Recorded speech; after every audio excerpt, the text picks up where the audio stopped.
आपल्यासोबत राष्ट्रवादी काँग्रेस पक्षाचे आमदार व माजी मंत्री धर्माराव बाबा आत्राम आहे. बाबा, मंत्र्यांच्या खांदेपालटाची खूप चर्चा आहे. काय वाटतं तुम्हाला, व्हायला पाहिजे परिस्थिती बघता? महत्त्वाचं म्हणजे हा बाब माननीय मुख्यमंत्री आणि दोघे उपमुख्यमंत्री ठरवतील काय करायचं काय नाही, आणि त्या दृष्टिकोनातून ते पुढच्या कारवाई करतील. ते पण माणिकराव कोकाटे यांच्या राजीनाम्याची प्रचंड मागणी होते, एक दबाव आहे राष्ट्रवादी काँग्रेस असो किंवा सरकारवर.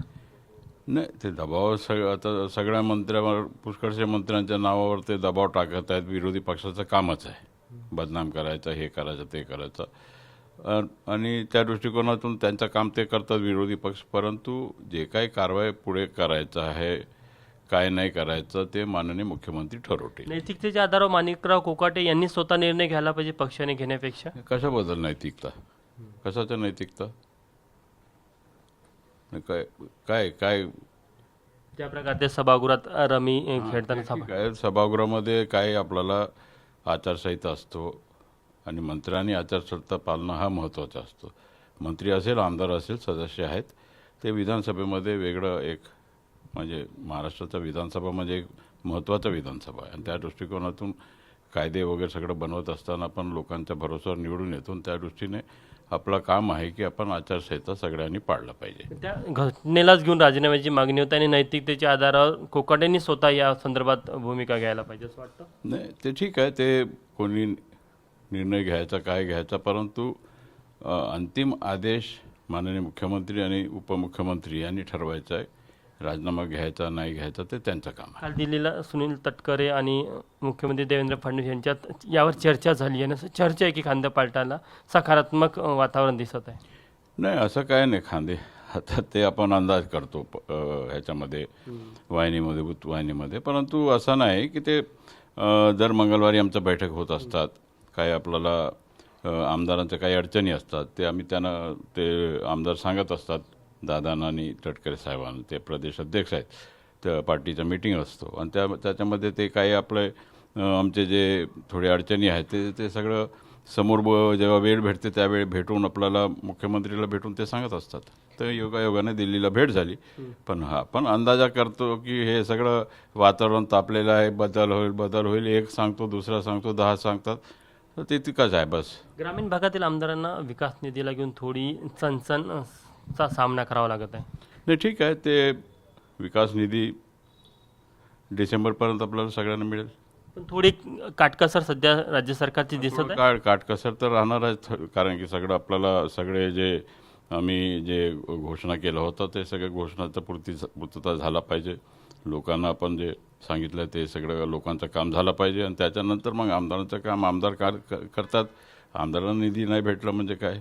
कुठेतरी लाडकी बहीण योजनेमुळे जो अतिरिक्त खर्च वाढला त्यामुळे थोडी ही काटकसर राज्य सरकारला करावी लागत आहे. नाही, असं काय नाही, लाडकी बहिणीमुळे नाही, ते चांगल्या योजना आहे लाडकी बहिणी. ते सगळे आमच्या बहीण लोकांना आम्ही जे मानधन आपण देतो दरमहा, ते महत्त्वाच्या योजना आहे ना, आणि त्या दृष्टीने ते सुद्धा चांगल्या योजना आहे, आणि त्या पुष्कळशे कमी, जवळजवळ आपण 40-45% बहिणी आहेत त्यांना आपण देतो दरमहा. तर ते थोडाफार खर्च झाला आहे, परंतु ते सगळं आता बरोबर व्यवस्थित डिसेंबरपर्यंत सगळं व्यवस्थित होईल, आणि बजेट सगळं प्रोव्हिजन व्यवस्थित होणार आहे. PWD विभाग असेल किंवा ग्रामविकास विभाग असेल, यांचं जे कंत्राटदार यांचं बिलो पेंडिंग आहे, त्यांची देखील एक मोठी ओरड आहे. नाही, ते बिलो आत्ता पेंडिंग नाही, ते पहिल्यापासून थोडाफार पेंडिंग होत असतो, आणि थोडाफार उशिरा होत असतो, परंतु आपल्याला, मला वाटतं डिसेंबरपर्यंत सगळ्यांचं निधी वाटप सगळं होईल. तर शेवटला प्रश्न, माजी कृषी मंत्री धनंजय मुंडे यांना न्यायालयाने क्लीन चिट दिली आहे. त्यांच्यावर जो कृषी साहित्य खरेदीमध्ये घोटाळा केल्याचा आरोप होता, त्यातनं ही क्लीन चिट मिळाली आहे. कशा प्रकारे बघता? नाही, चांगलं आहे ना, आणि जेव्हा काही केलं नसेल तर मग क्लीन चिट मिळणारच आहे ना.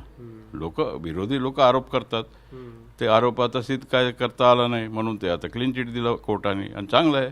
आणि त्यांना कुठेतरी कृषी मंत्रीपदाचा राजीनामा द्यावा लागला. दादा, त्यांचा पण विचार व्हायला पाहिजे का, जर का त्यांना न्यायालयाने क्लीन चिट दिली? सगळ्यांचा विचार झाला पाहिजे, ज्यांच्यावर अन्याय झाला सगळ्यांचा विचार झाला पाहिजे. त्यात धनंजय मुंडे आणि तुम्ही देखील आहात. नाही, माझा सोडाव, ज्यांच्यावर अन्याय झाला सगळे आहेत ना त्याच्यामध्ये, जे कोणी असेल, अन्याय झाला नाही, परंतु ठीक आहे, नवीन लोकांना जे संधी देणं गरजेचं होतं, दादांनी संधी दिलेलं आहे, त्यांचं आउटपुट निघालं पाहिजे. आता सगळं, आता मुख्यमंत्री तरुण आहेत, त्यांना बिलकुल इफेक्टिव्ह काम पाहिजे त्यांना, म्हणजे डायनामिक काम करणारा मंत्री पाहिजे, म्हणजे प्रामाणिक काम करणारा मंत्री पाहिजे. त्या दृष्टिकोनातून ते ऑडिट घेऊन राहिले ते 100 दिवसाचा. त्या दृष्टीने मागे पुढे जे होतात त्यांचा थोडाफार विचार जरूर. त्या काळामध्ये धनंजय मुंडेवर अन्याय झाला नाही ते मी काय बोलणार आता. अन्याय झाला म्हणजे राजीनामा कशा करता झाला हे महत्त्वाचं आहे. विषय वेगळा आहे ना, सगळे विषय एकत्रित आपण धरला तर वेगळा बाब आहे. पण विचार व्हायला पाहिजे जर का न्यायालयाने क्लीन चिट दिली तर. विचार काय, सगळ्यांचाच विचार झाला पाहिजे.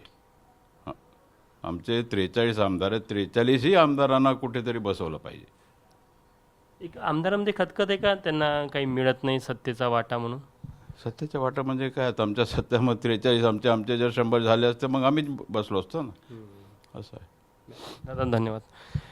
कॅमेरामॅन मिथुन आदबनेसह कॅमेरामॅन अतुल हिडेसह तुषार कोहळे, एबीपी माझा, नागपूर. एबीपी माझा, उघडा डोळे बघा नीट.